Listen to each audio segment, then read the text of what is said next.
സുഹൃത്തെ, ഞാൻ ജസിൽ മാസ്റ്റർ ജിയിലേക്ക് സ്വാഗതം. ഇപ്പോൾ എത്തിയിരിക്കുന്നത് ഇന്ത്യൻ ഓയിൽ കോർപ്പറേഷൻ അവസരങ്ങൾ വന്നിട്ടുണ്ട്. അപ്രൻറ്റീസ്ഷിപ്പ് വേക്കൻസികളാണ് വന്നിട്ടുള്ളത്. 473 വേക്കൻസികൾ വന്നിട്ടുണ്ട്. ഇതിലേക്ക് ആർക്കൊക്കെ അപ്ലൈ ചെയ്യാം, എങ്ങനെയാണ് അപ്ലൈ ചെയ്യേണ്ടത്, അപ്ലിക്കേഷൻ ഫീസോ കാര്യങ്ങളൊക്കെ കുറിച്ചിട്ടാണ് നമ്മൾ ഈ വീഡിയോ ഡിസ്കസ് ചെയ്യുന്നത്. നിങ്ങൾ ആദ്യമായിട്ടാണ് മാസ്റ്റർ ജി കാണുന്നതെങ്കിൽ ചാനലൊന്ന് സബ്സ്ക്രൈബ് ചെയ്യൂ. ഓക്കെ, നിങ്ങളുടെ ലൈക്കും സപ്പോർട്ടും കമൻറ്റൊക്കെ ഉണ്ടാകുമല്ലോ. എന്നാലും നമുക്ക് വീഡിയോ സ്റ്റാർട്ട് ചെയ്യാം. Indian oil corporation limited 473 application, അതായത് അപ്രൻറ്റീസ്ഷിപ്പ് വേക്കൻസികൾ അപ്ലിക്കേഷൻ ആരംഭിച്ചിട്ടുണ്ട്. ഇന്ത്യയിലുള്ള പ്രമുഖമായിട്ടുള്ള ഒരു ഗവൺമെൻറ് കമ്പനിയാണ് ഇന്ത്യൻ ഓയിൽ കോർപ്പറേഷൻ. ആ ഇന്ത്യൻ ഓയിൽ കോർപ്പറേഷൻ്റെ വെസ്റ്റ് ബംഗാൾ, ബീഹാർ, ആസാം, UP, ഹരിയാന, പഞ്ചാബ്, ഡൽഹി, UP, ഉത്തരാഖണ്ഡ്, രാജസ്ഥാൻ, ഹിമാചൽ പ്രദേശ്, ഒഡീഷ, ഛത്തീസ്ഗഡ്, ജാർഖണ്ഡ്, ആന്ധ്രാപ്രദേശ്, തമിഴ്നാട്, കർണാടക, ഗുജറാത്ത്, അങ്ങനെ ഒരുവിധം ഇന്ത്യയിലുള്ള എല്ലാ ഭാഗത്തേക്കും അവസരങ്ങളുണ്ട്. പ്രധാനമായിട്ടും വന്ന അപ്രൻറ്റീസ്ഷിപ്പ് വേക്കൻസികളാണ്. പ്രധാനമായിട്ടും അപ്രൻറ്റീസ്ഷിപ്പ് വേക്കൻസികളിൽ മെക്കാനിക്കൽ ഉണ്ട്, ഇലക്ട്രിക്കൽ ഉണ്ട്, ഹ്യൂമൻ റിസോഴ്സ് ഉണ്ട്, അക്കൗണ്ട്സ് ഉണ്ട്, ഫിനാൻസ് ഉണ്ട്, ഡാറ്റ എൻട്രി ഓപ്പറേറ്റർ ഉണ്ട്, ഡൊമസ്റ്റിക് ഡാറ്റ എൻട്രി ഓപ്പറേറ്റർ, അങ്ങനെ പ്രധാനമായിട്ടും ഇങ്ങനത്തെ മേഖലകളാണ് ഉള്ളത്. ഡാറ്റ എൻട്രിയും ഡൊമസ്റ്റിക് ഡാറ്റ എൻട്രിയും അല്ലെങ്കിൽ മെക്കാനിക്കലും ഇലക്ട്രിക്കലും അക്കൗണ്ട്സും ഫിനാൻസും, അങ്ങനെ ഈ മേഖലയിലൊക്കെ സാധാരണ ITA വേക്കൻസികളാണ് വരാറുള്ളത്. ഇത് ഡിഗ്രി കഴിഞ്ഞവർക്ക് വരെ അപ്ലൈ ചെയ്യാൻ പറ്റുന്ന രീതിയിലുള്ള വേക്കൻസികളാണ് ഇപ്പോൾ വന്നിട്ടുള്ളത്. 473 വേക്കൻസികളാണ് ടോട്ടലായിട്ട് വന്നിട്ടുള്ളത്. ഓൺലൈനായിട്ടാണ് നിങ്ങൾക്ക് അപ്ലൈ ചെയ്യാൻ പറ്റുക. അതിനുള്ള ലിങ്ക് നമ്മുടെ കമൻറ്റ് ബോക്സിൽ കൊടുക്കാം.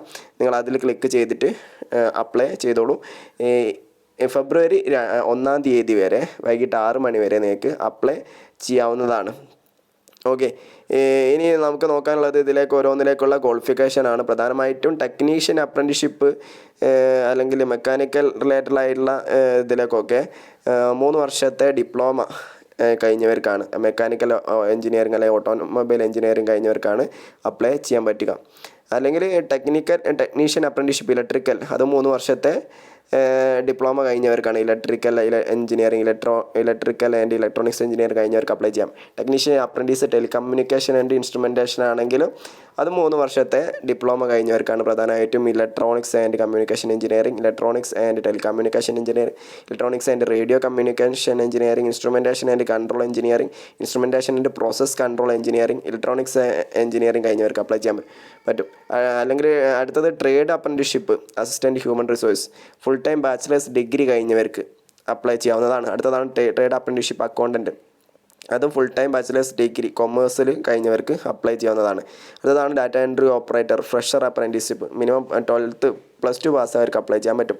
അടുത്തതാണ് domestic data entry operator skill certificate holders, +2 പാസ്സായവർക്കാണ് അപ്ലൈ ചെയ്യാൻ പറ്റുക. സ്കിൽ സർട്ടിഫിക്കറ്റ് ഉണ്ടെങ്കിൽ അത് അഡ്വാൻറ്റേജ് ലഭിക്കും. ഓക്കെ, അത്രത്തോളമാണ് ക്വാളിഫിക്കേഷൻസ് വരുന്നത്. ഏജ് ക്രൈറ്റീരിയ എന്ന് വെച്ചാൽ 18 വയസ്സിനും 24 വയസ്സിനും ഇടയിലുള്ളവർക്ക് അപ്ലൈ ചെയ്യാവുന്നതാണ്. 12/1/2024 അടിസ്ഥാനത്തിലായിരിക്കും പ്രായം കണക്കാക്കുക. ഓക്കെ, ഇതിൻ്റെ അപ്രൻറ്റീസ്ഷിപ്പിൻ്റെ കാലാവധി എന്ന് വെച്ചാൽ 1 വർഷമാണ്.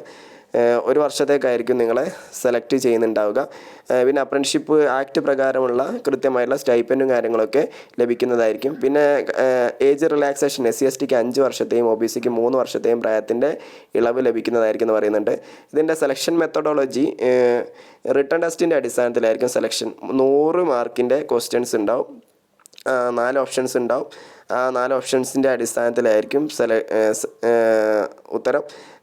Each correct answer shall carry 1 mark. എല്ലാ കറക്റ്റ് ആൻസേഴ്സിനും 1 മാർക്ക് കിട്ടും. There shall be no negative marking. Negative marking ഇല്ല എന്നും പറയുന്നുണ്ട്. ഓക്കെ, അത് നല്ലൊരു കാര്യമാണല്ലോ. Construction of question paper will be, question paper എന്ന് വെച്ചാൽ ടെക്നീഷ്യൻ അപ്രൻറ്റീസ്ഷിപ്പിൻ്റെ ക്വസ്റ്റ്യൻ പേപ്പർ എന്തൊക്കെയാണെന്നുള്ളത് പറയുന്നുണ്ട്. എല്ലാത്തിൻ്റെ ക്വസ്റ്റ്യൻ പേപ്പർ എത്രയാണെന്ന് പറയുന്നുണ്ട്. എല്ലാത്തിലും കൃത്യമായിട്ടുള്ളത് എന്ന് വെച്ചാൽ 100 ക്വസ്റ്റ്യൻസ് ആണ് ഉണ്ടാവുക. 75 ക്വസ്റ്റ്യൻസ് എന്ന് വെച്ചാൽ നിങ്ങളെ ആ കൺസേൺഡ് ആയിട്ടുള്ള ഡിസിപ്ലിൻ എന്നായിരിക്കും വരിക. 25 ക്വസ്റ്റ്യൻസ്, ബാക്കി 25 questions general aptitude, reasoning, general English, numerical aptitude, general knowledge എന്നിവിടങ്ങളിലാണ് വരിക. അതെന്ന് വെച്ചാൽ 100 ക്വസ്റ്റ്യൻസിൽ 75 എണ്ണം നിങ്ങളുടെ ഫീൽഡ് ഏതാണോ ആ ഫീൽഡെന്നും, ബാക്കി 25 എണ്ണം ഇംഗ്ലീഷും ജനറൽ അവയർനെസ്സും മെൻ്റൽ എബിലിറ്റിയും കാര്യങ്ങളൊക്കെ ഇതാകുന്ന രീതിയിലായിരിക്കും ക്വസ്റ്റ്യൻസ് ഉണ്ടാവുക. ഓക്കെ, ഇതിലേക്ക് ഓൺലൈനായിട്ടാണ് അപ്ലൈ ചെയ്യാൻ പറ്റുക എന്ന് പറഞ്ഞു. ഓൺലൈനായിട്ട് നിങ്ങൾ ഇപ്പോൾ തന്നെ കയറിയിട്ട് അപ്ലൈ ചെയ്തോളൂ. അതിനുള്ള ലിങ്ക് നമ്മൾ കമൻറ്റ് ബോക്സിൽ കൊടുക്കാം കേട്ടോ. കമൻറ്റ് ബോക്സിൽ നിങ്ങൾ ക്ലിക്ക് ചെയ്തിട്ട് അപ്ലൈ ചെയ്താൽ മതി. ഫെബ്രുവരി 1-ാം തീയതി വരെ അപ്ലൈ ചെയ്യാനുള്ള അവസരമുണ്ട്. അതുകൊണ്ട് തന്നെ മറക്കണ്ട, ഇപ്പോൾ തന്നെ നിങ്ങളുടെ സുഹൃത്തുക്കൾ ആരെങ്കിലും ഉണ്ടെങ്കിൽ അവർക്കൊക്കെ ഈ വീഡിയോ ഒന്ന് ഷെയർ ചെയ്ത് കൊടുത്തോളൂ. ഉപകാരപ്പെടും എന്നുള്ളത് തീർച്ചയാണ്. ഓക്കെ, നമുക്ക് ഇത്രത്തോളം കാര്യങ്ങളാണ് ഈ വീഡിയോ നോക്കാനുള്ളത്. നമുക്ക് മറ്റൊരു വീഡിയോ ആയിട്ട് വീണ്ടും കാണുവരേക്കും. Thank you for watching. See you soon on next video.